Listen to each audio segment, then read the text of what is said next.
जब शिव राधा और पार्वती कृष्ण बनी, भगवान शिव जी की कथाएं। शिक्षाप्रद कथा। एक बार भगवान शिव भगवती पार्वती के साथ कैलाश के शिखर पर विहार कर रहे थे। उस समय पार्वती का सौंदर्य खिल रहा था। उस सौंदर्य को देखकर भगवान शिव मन ही मन सोचने लगे कि नारी का जन्म अत्यंत शोभनीय है।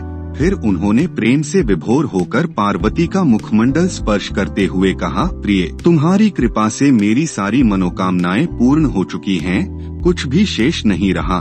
फिर भी मेरी एक इच्छा है, तुम उसे पूर्ण कर दो। तब पार्वती ने कहा, शंभो, आपकी कौन सी इच्छा है, बताइए, मैं अवश्य उसे पूर्ण करूंगी। तब शिव ने अपनी इच्छा बताते हुए कहा, मेरी इच्छा है कि तुम मृत्युलोक में पुरुष रूप में अवतीर्ण हो, मैं भी स्त्री रूप में अवतीर्ण होऊंगा। इस समय जिस प्रकार मैं तुम्हारा पति हूँ तथा तुम मेरी प्राण प्रिय पत्नी हो, उसी प्रकार का दाम्पत्य प्रेम उस समय भी हो, यही मेरी इच्छा है, तुम इसे पूर्ण करो। भगवान शिव की बात सुनकर भगवती पार्वती मुस्कुरा उठी। उन्होंने शिव को आश्वासन देते हुए कहा, प्रभु, आपकी इच्छा को पूर्ण करने के लिए मैं अवश्य मृत्युलोक में पुरुष रूप में अवतीर्ण होंगी। आपकी प्रसन्नता के लिए मैं पृथ्वी पर वसुदेव के घर में पुरुष रूप में श्री कृष्ण होकर जन्म लूंगी।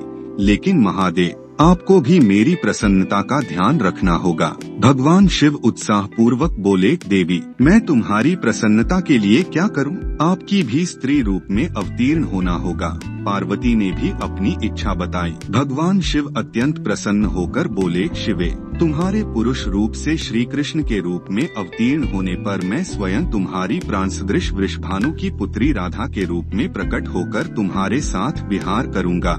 इसके साथ साथ मेरी 8 मूर्तियां भी रुक्मिणी, सत्यभामा, जाम्बवती आदि पटरानियों के रूप में मृत्युलोक में अवतरित होंगी। यह सुनकर भगवती पार्वती ने शिव से कहा, प्रभु, तब आपकी मूर्तियों के साथ मैं ऐसा यथोचित विहार करूंगी जैसा न तो किसी ने किया है और न ही कहीं सुना गया है। विजया और जया नामक मेरी दोनों सखियां उस समय श्रीदाम एवं वसुदाम नाम से पुरुष रूप से प्रतिष्ठित होंगी। पूर्व काल में विष्णु जी के साथ मेरी प्रतिज्ञा हुई है, जिसके अनुसार वे उस समय जब मैं श्री कृष्ण होंगी, वे मेरे बड़े भाई होंगे।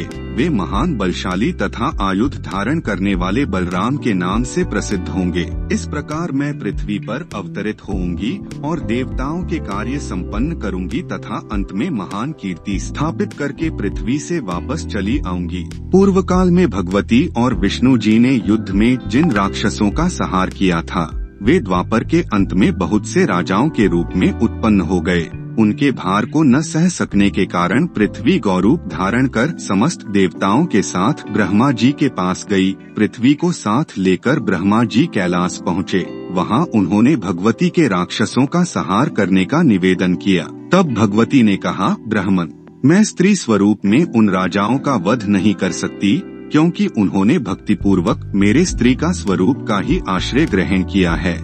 लेकिन हाँ, मेरी जो भद्रकाली मूर्ति है वह वसुदेव के घर में पुरुष रूप में जन्म लेगी। वसुदेव पत्नी देवकी के गर्भ से श्याम अवतार लेंगे। वे कंस आदि दुष्ट राजाओं का संहार करेंगे। भगवान विष्णु भी अपने अंश से उत्पन्न होकर महाबली अर्जुन के रूप में प्रसिद्ध होंगे। धर्मराज युधिष्ठिर होंगे। पवन देव भीमसेन तथा अश्विनी कुमारों के अंश से नकुल और सहदेव उत्पन्न होंगे। ये सब धर्मपरायण होंगे। दुष्ट दुर्योधनादि का पांडवों से युद्ध होगा। मैं युद्ध में माया फैलाकर रणभूमि में उपस्थित होकर परस्पर मारने की इच्छा वाले उन दुष्ट राजाओं का संहार कर दूंगी।